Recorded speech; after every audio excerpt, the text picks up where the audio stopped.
Hi there, brick builders. Since we are still in the LEGO weeks, we head for another set from LEGO. This time we're going into space again.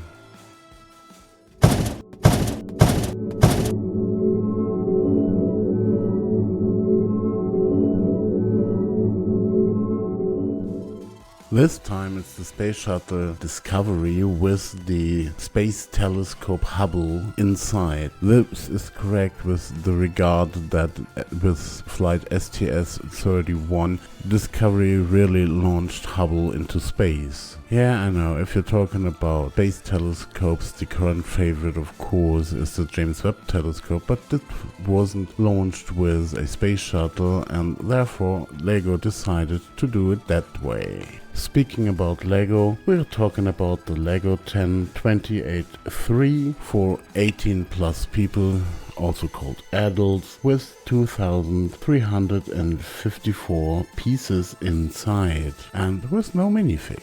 But first have a look at the box. This is a black one, like so many these days for adults. On the front we get the Discovery and Hubble on there. On the sides we get another look at the Discovery and a look at the cockpit in the 1x1 format. Since there are no minifigs in here, they had to use the cockpit. On the back we have the measurements, which are 34 by 54 centimeters, and we have the shuttle with the telescope inside, and we have some pictures of the original launch there and some pictures for play features that are possible in this set. The instructions on the other hand come in their own bag. They are black as well and rather heavy, but they come together with the whole caboodle of stickers, which are mainly stickers for the sonar panels and the signs, and of course the insides of the doors of the shuttle, which are a pain to put on, at least. But if you open the booklet, you first will get some pictures of the original Discovery and Hubble, and then you will shown the brick separator and which bags, which assemblies come with which inside. After that you're gonna get a typical LEGO instruction set. It's black, which I do have a bit of a problem with because I don't see the colors as if it would be white, but therefore it's colorful at least. So there's nothing grayed out. This wouldn't make any sense to put in blue and yellow and pink and what have you inside there and then grayed out. So it's not grayed out and it's colorful. And in the back you see a parts list also with the feature that is not everything. There is a sticker, there are lots of prints also, mostly standard prints, but also some real unique ones. The whole set comes with 503 steps on 309 pages. With that, let's have a look at the remaining pieces. Yeah, we got a brick separator, a orange one.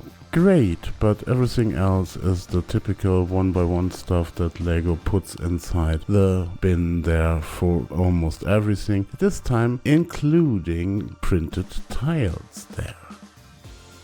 So let's have a look at all the stuff you can do with this set, or the play feature stuff. First, the Discovery. What can you do with it?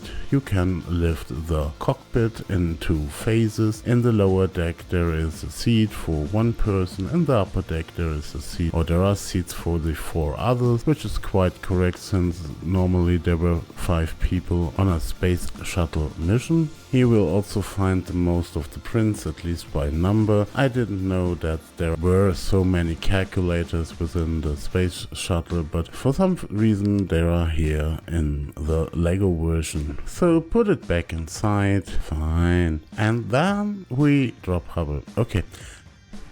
We're gonna remedy that. But more important, you can turn one of the rockets or rockets exhaust to move the flaps up and down. You can also move the back rudder here, which can be moved in 2 ways so that it's also for braking. But the highlight of course is opening the whole freight area with all the stickers on the inside of the doors. And this famous robot arm. But what is it for, you ask? Okay, as you might have already guessed, by the magic of filmmaking, Hubble is back again, and now it needs to go inside there. As the play features of Hubble, you can open the flap that does the optics or does protect the optics, and you get some rolled in solar panels also here, so you can just detach the normal ones, the ones with the stickers, and which are not really something that is super sturdy, and you can put it away and put in small sticks like rolled solar panels. Hubble itself is also flat silver from the outside, but even if this is somehow painted, I guess, because from the inside the bricks look like gray, it's not really holding well together, as you might have seen. It's a bit fishy in that regard. And besides the Discovery and Hubble, we get some extra pieces. One is this black thing here that is put into the loading bay, and then you can remove some bricks from Hubble to put the upper part inside of Hubble, and it does really look and feel rather sturdy in this position, so you can move it around cautiously without any major problems here. And for good measure you can use a C-clamp and pretend that the robot arm is holding the whole Hubble in space with no gravity here. And generally I like this, but couldn't they have done this extra construction there to hold it in transparent or trans-clear or something like that you don't really see it the first thing? But back from that all, removing this stand, removing the robot, removing the special piece, and just taking Hubble and putting it inside the loading bay, just like they have been started there. Yeah, I try to close it, but I'm sure there is a position where you can really fully close it, but it's rather well working without too much hassle there. And here we got our two science stickers. You can see that a sticker. It was the Space Shuttle Discovery in the mission STS-31. It has a wingspan of 78.06 feet and it launches 39 times from 1984 to 2011 with an orbital velocity of 17,500 miles per hour and a max altitude of 350 miles with an Earth orbit of 5,830, and it was 1 year, 22 hours, 39 minutes and 33 seconds in space. And then our space telescope Hubble, it launched with STS-31 in April the 24th, 1990. It had a launch mass of 24,490 pounds. It has a velocity of 4.72 miles per second, and it was deployed in 350 miles height. Yeah. And then I guess some of you already know that this wasn't the first discovery with Hubble on board that was done with bricks. No, don't be afraid, you didn't miss a Lego set, since this one is from Kobe, has a finer nose and prints for the solar panel. And of course it's much smaller.